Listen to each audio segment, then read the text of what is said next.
Good morning, everybody. Would you like to come and take a seat?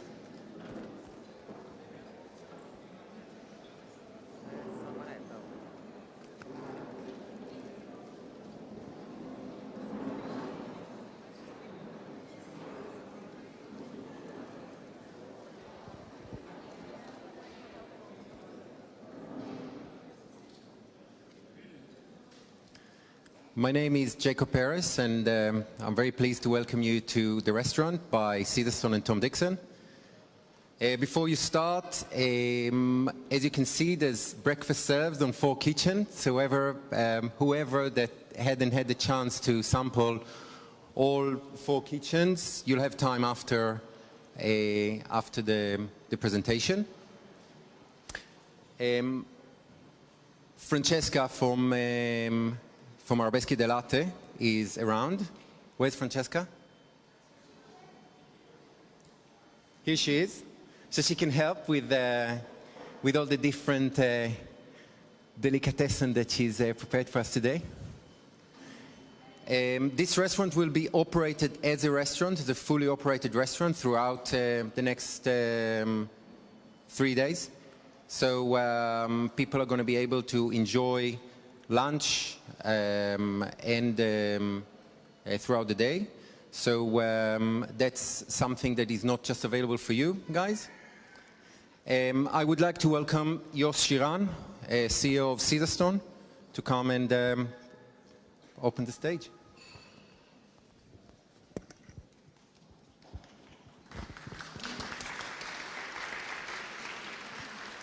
Good morning, and thank you everybody for being with us today.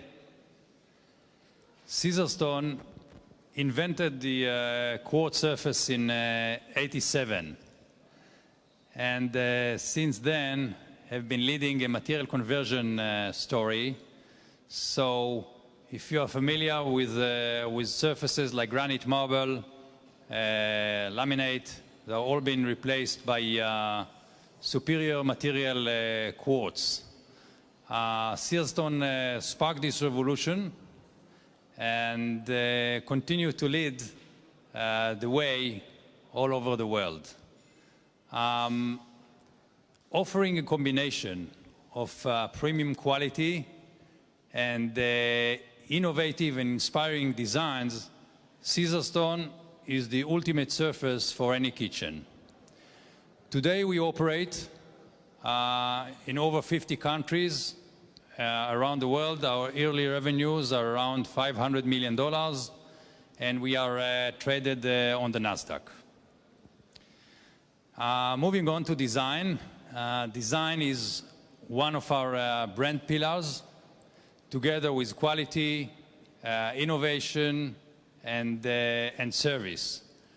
We constantly explore and experiment and set new trends in the surfaces category. Our differentiated and unique products used as a tool to materialize designers and consumers' aspiration all around the world. Our global leadership and product innovation also attract the attention of leading international designers. So we embrace new ideas, and together with these designers, explore their vision and push the boundaries of our materials. Our surfaces serve as canvas for their inspirations. Let me share with you now a short video demonstrates some of these creations. Please.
try to do is to combine all different values, the design understanding from the market, understanding of fashion, of trends, and cooperation with the designers.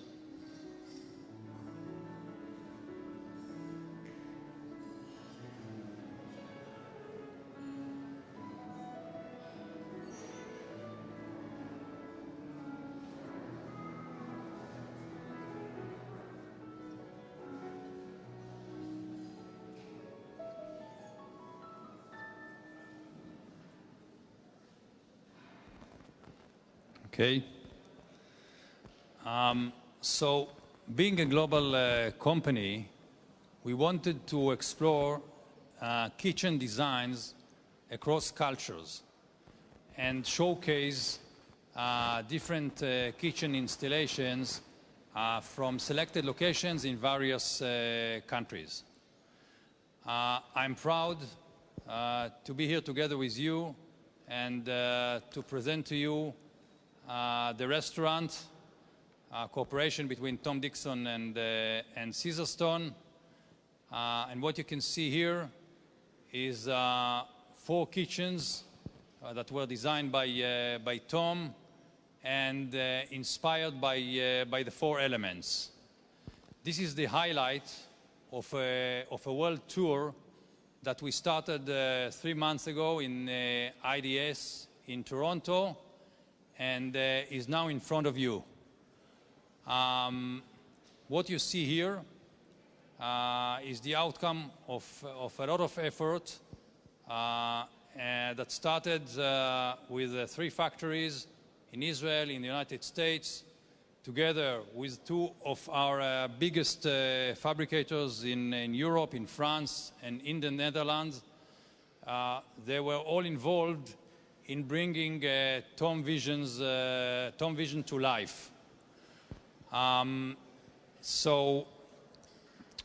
have been following Tom Dixon work and ingenuity for years, and together with Tom, we thought, how to make this cooperation bigger, and what you see here is practically the outcome of it. We feel that he has brilliantly managed to capture the essence and the magic of cooking and dining through our products. We were amazed to see how Tom incorporated Caesarstone surfaces as a core material for these 4 exceptional kitchens that you see around you. And I'm certain that this show here and the designs of the kitchen will continue to inspire future designs. I would like, of course, to thank Tom and his team for the brilliant work, for the cooperation, and for the partnership. It has been a pleasure for all the Caesarstone people. Lastly, I would also like to thank Francesca. Jacob mentioned her before, for working with us and translating the 4 elements into the art of food. So thank you again. Enjoy the restaurant, and I invite Tom. Thanks.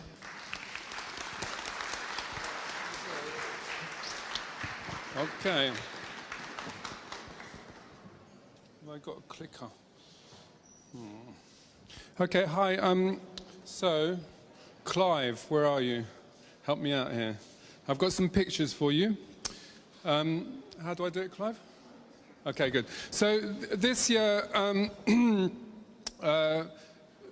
we're obviously working with Caesarstone, but our theme has been materiality. And the reason for this Well, I'll tell you a little story maybe. What am I going to... You click, because this isn't working.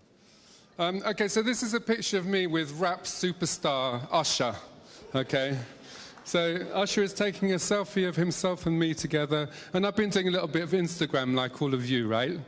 And I thought this was going to be a fantastic picture on Instagram, and it was going to get loads of likes, and I was very proud to be with Usher. He's got 45 million Facebook followers, right? But we got 600 likes. Next picture. Yeah?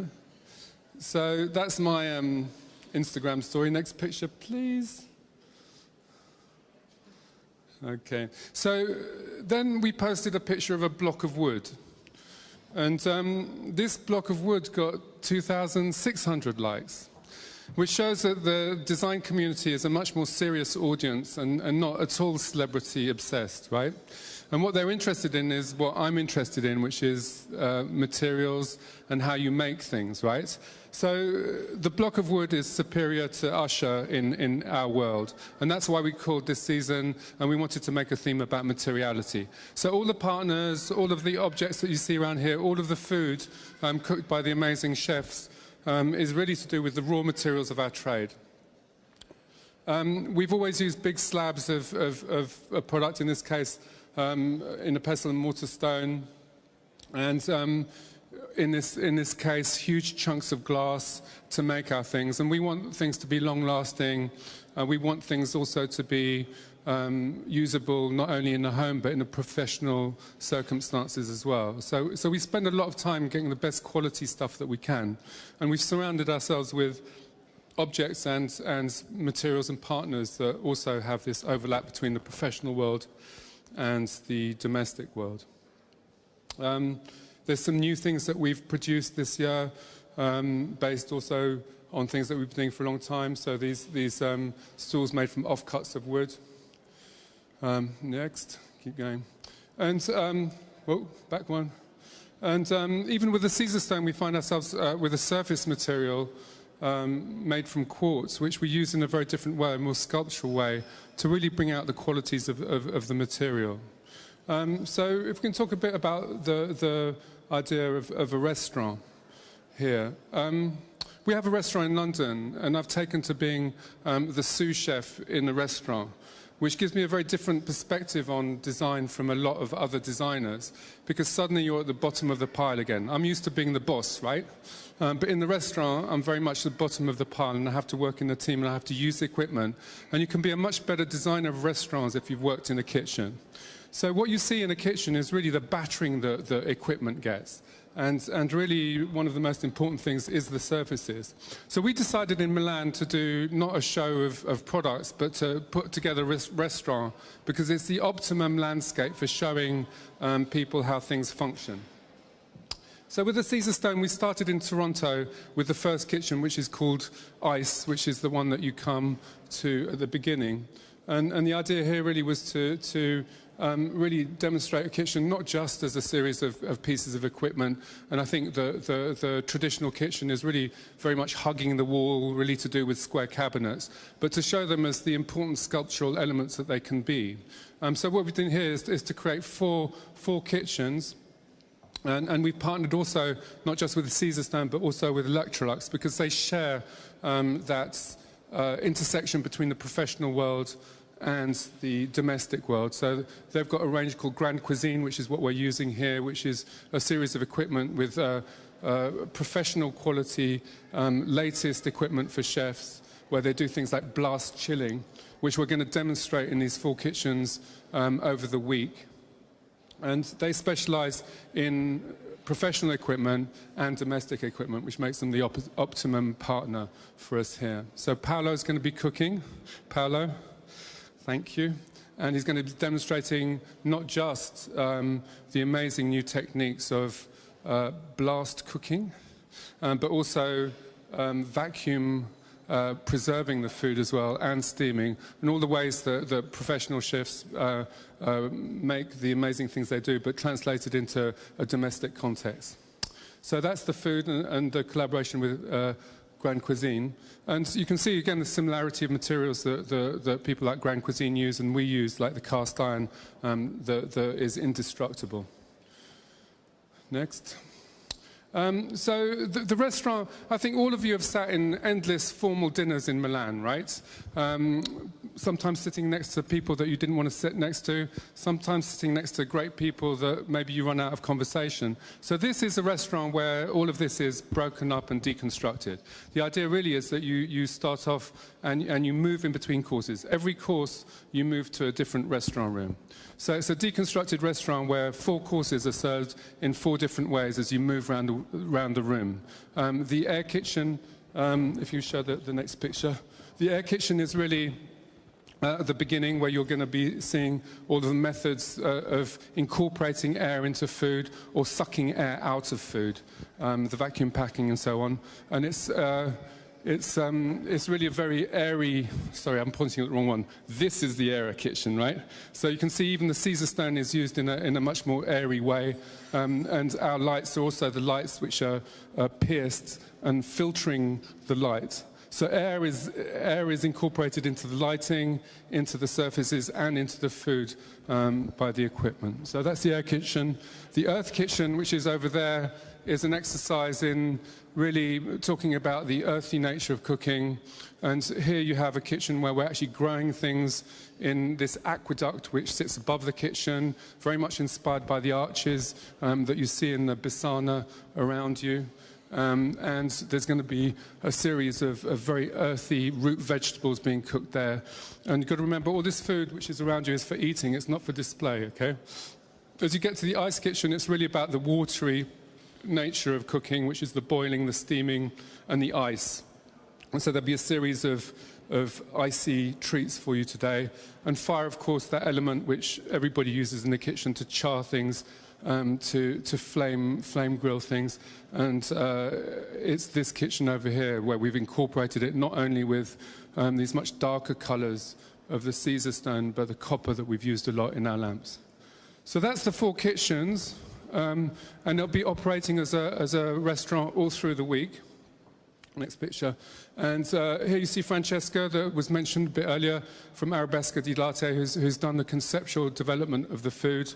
And there's very few pictures of her. I had to grab this one by candlelight last night of her because no pictures of her exist. She's a very secret individual. Next.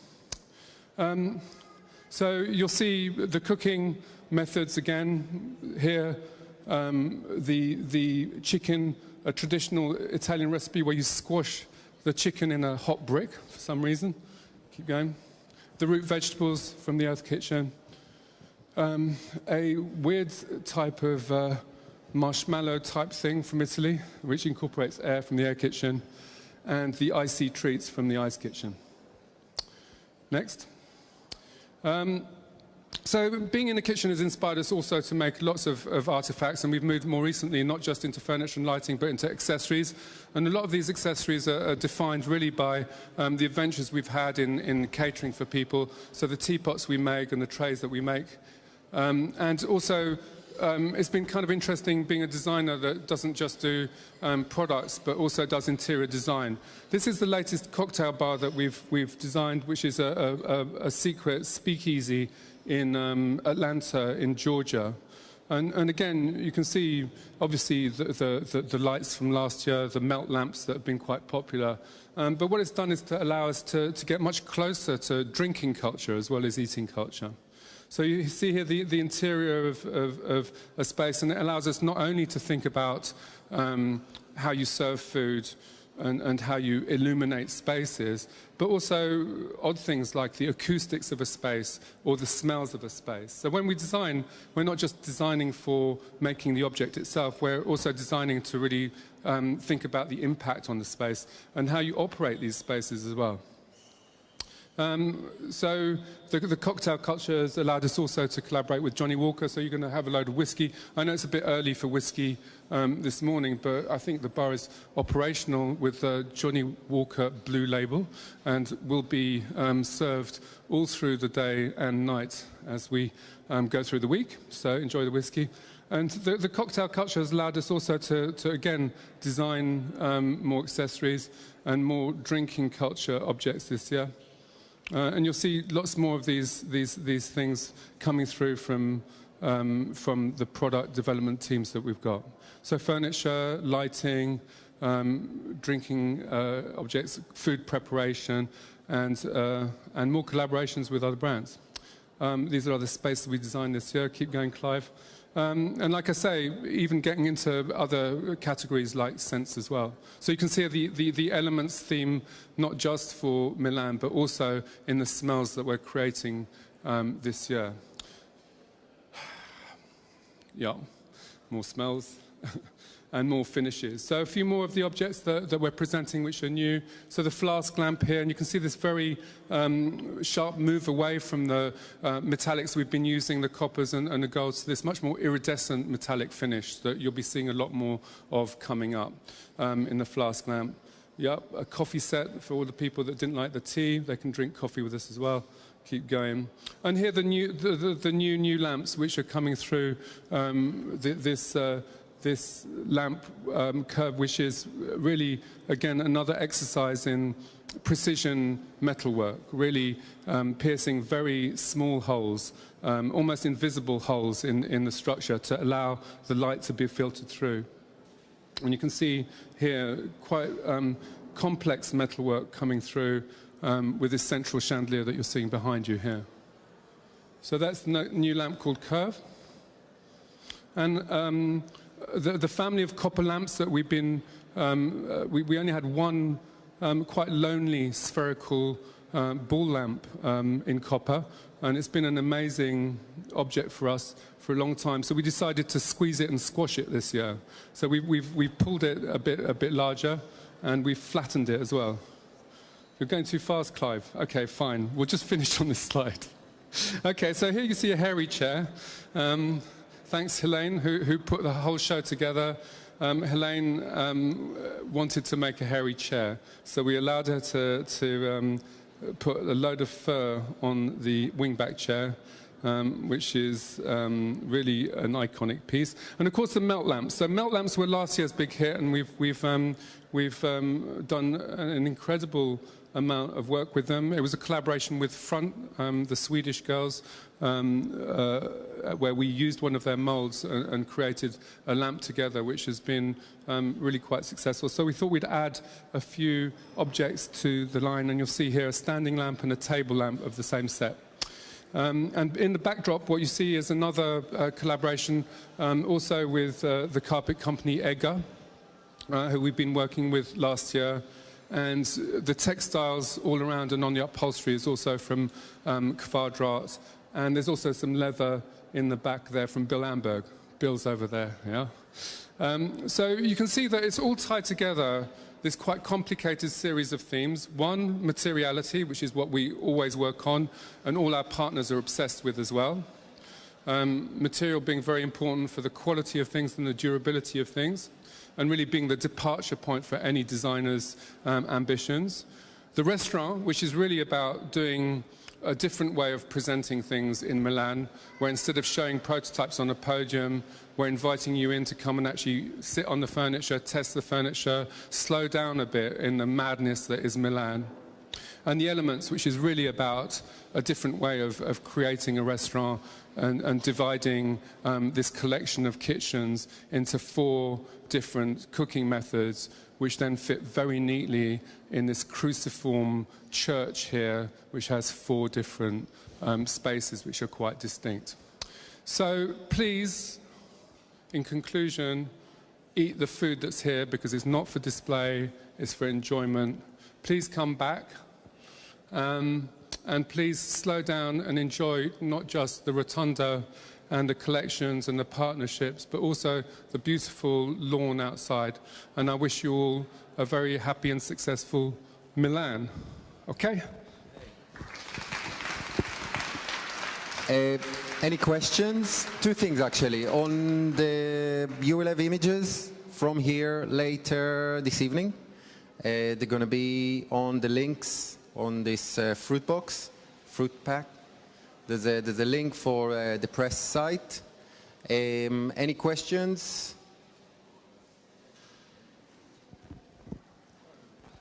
Wow, embarrassing.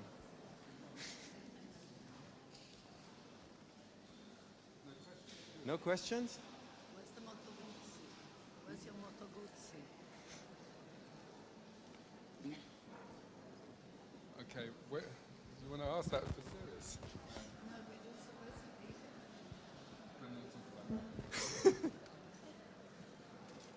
You're not going to You leave have a me question? here. Yeah. I saw recently on Instagram again that you went to the Andes to rediscover where your copper came from and stuff. What has really triggered this reconnection with your materials and refocus, and what are you discovering from these journeys that you're taking?